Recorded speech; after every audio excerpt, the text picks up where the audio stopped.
Hey there, hi there, ho there.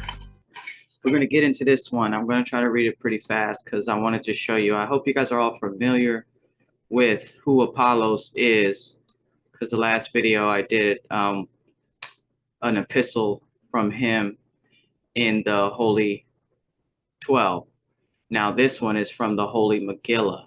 All right, I'm going to try to read it pretty fast. It's to Saul, and you're going to find out that Apollos was a disciple that walked with Jesus and was taught by Jesus. So we want to hear what he has to say in this. Here we go. Saul, though you changed your name to Paul, you are known. I know you. The Lord Christ that you proclaim to know knows you. Oh, the Lord Christ that you proclaim knows you. The Lady Christ that you know not knows you. But do you know you? I know your past. I know that you were formerly, to give you the benefit of the doubt, a secret agent of the police. I know that as a secret agent of the police, you were directly involved in capturing and imprisoning Christians of Peter's church. I know that you were directly involved in the brutal interrogation and torture of Christians of Peter's church.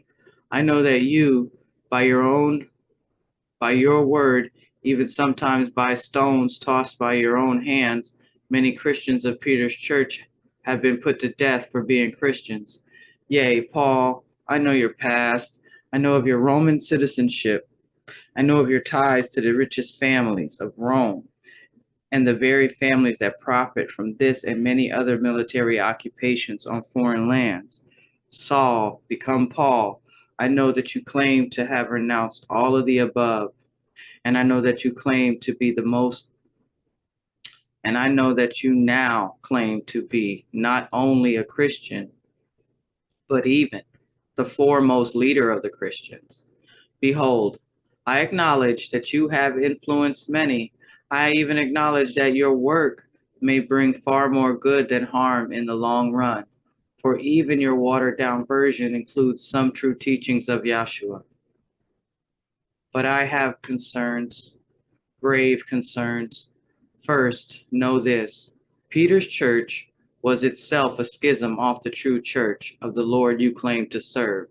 Perhaps you know this, for behold, though you were a child when the Lord was crucified, and you never met him, as a former secret police agent who specialized in infiltrating anti-Roman occupation groups, you may know the story of Peter's break with Nasarean Christianity.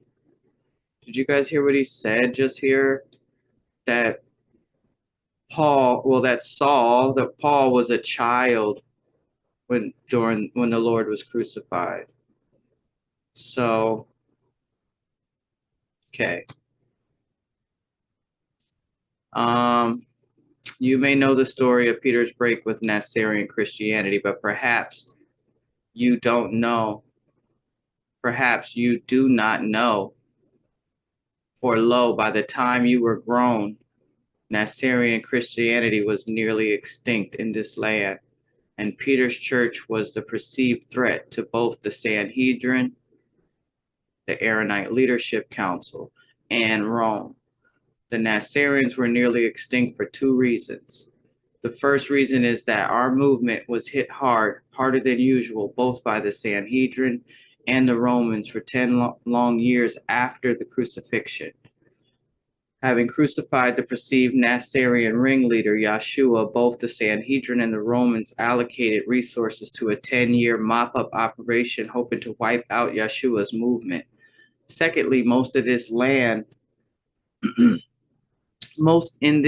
are not ready to receive the full gospel of the Lord and Lady, their full gospel Nazarean religion of the Essene way. For most in this land are not ready to receive a religion that preaches the equality of women with men and the equality of goddess with God. Lo, Peter condemned Miriam and Nazarean Christianity over this and several other key issues. Peter was right about one thing. He was correct that most people in this land would reject the divine feminine and other Nazarean teachings, thus enabling his version of the faith to spread much wider than the Nazarean gospel. Paul, do you know that, like Peter's, the version of the gospel that you previously persecuted and now claim to lead is but a schism off the true way?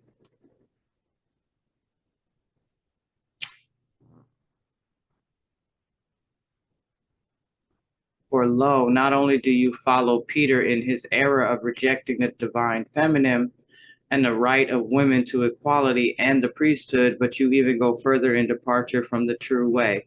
For behold, at least Peter preserved the Nasarean rejection of slavery, whereas you declare it acceptable, even permitting one Christian to own another as a slave. Know this, I walked with the Lord, and I know that the Lord would never permit one of his disciples to own another person as a slave. Your teachings on slavery is the opposite of that of the Lord. The same is true of your teachings and that of your disciple Timothy, that vegetarianism is a demonic practice. That is the opposite teaching of the Lord I walked with. He taught that eating meat is demonic. You are troubled, Paul, that I have questioned your authority to teach the way of the Lord. I am troubled that what you teach about the way of the Lord is so very different from what he taught. I knew him and studied with him. You never met him. Though you claim to have met him in a vision, why does the Lord in your visions permit slavery while the Lord I walked with condemn it?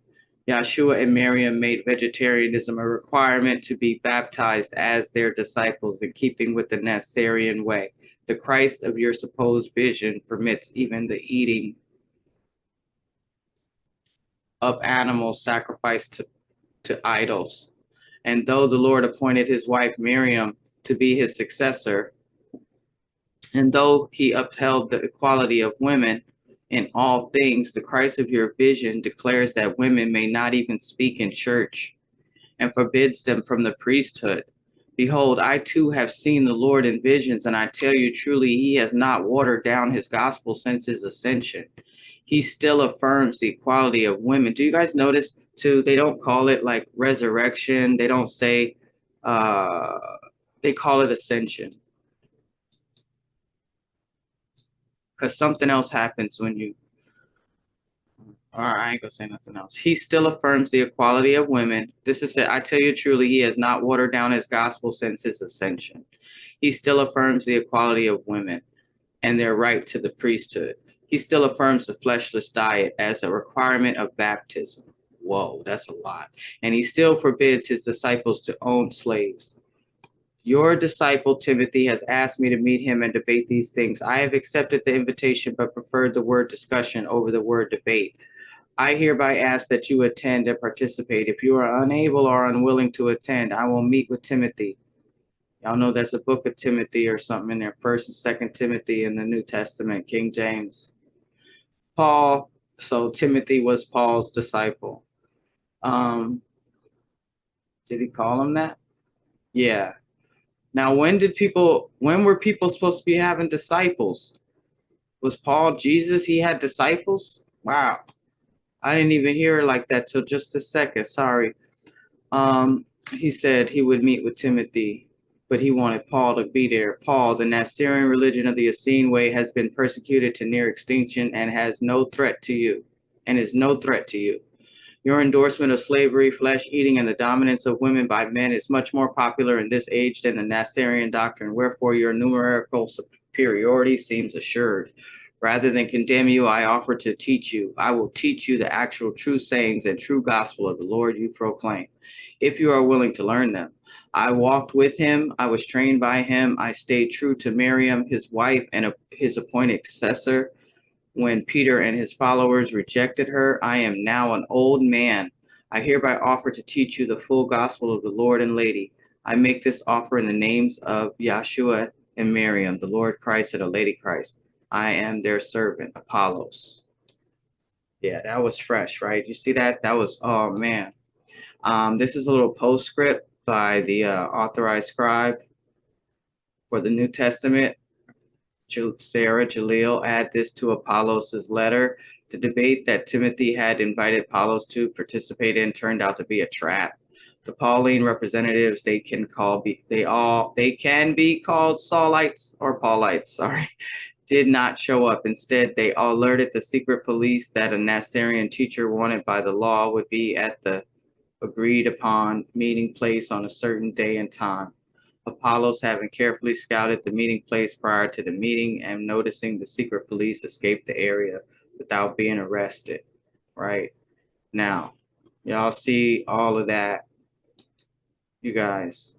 If we go over here to the King James Version and we read about him, and it came to pass that while Apollos was at Corinth, Paul, having passed through the upper coast, came to Ephesus, finding certain disciples. So this is where Apollos was at, and then Paul came and he said to them, "Have ye received the Holy Ghost since ye believed?" And they said unto him, "We have not so much as heard whether there be any Holy Ghost."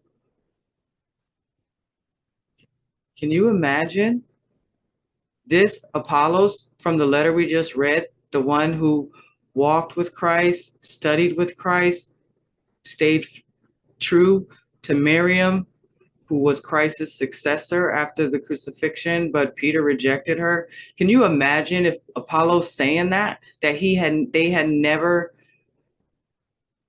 had not so much as heard whether there be any Holy Ghost? Now that's for a whole nother video, guys. And I'm not saying that they're saying there isn't a Holy Ghost, but I'm saying pay attention, because if Apollos, a disciple of Jesus Christ, had never heard of no Holy Ghost, then where did the Holy Ghost idea come from? And I'll just tell you right now that we were taught the Trinity is the Father, the Son, and the Holy Ghost. Well, this Holy Ghost is the mother. This is God's wife. That's who the Holy Ghost is. And she ain't a ghost, except that they ghosted her on us. Just like they ghosted it Jesus' wife, Miriam. That's why, yeah, so better pay attention to the codes. It is so tragic. Losing the all-stars like the Orlando Magic, searching for a pick for the firm, stubborn and able to learn, addressing my concerns as a crooked world turns.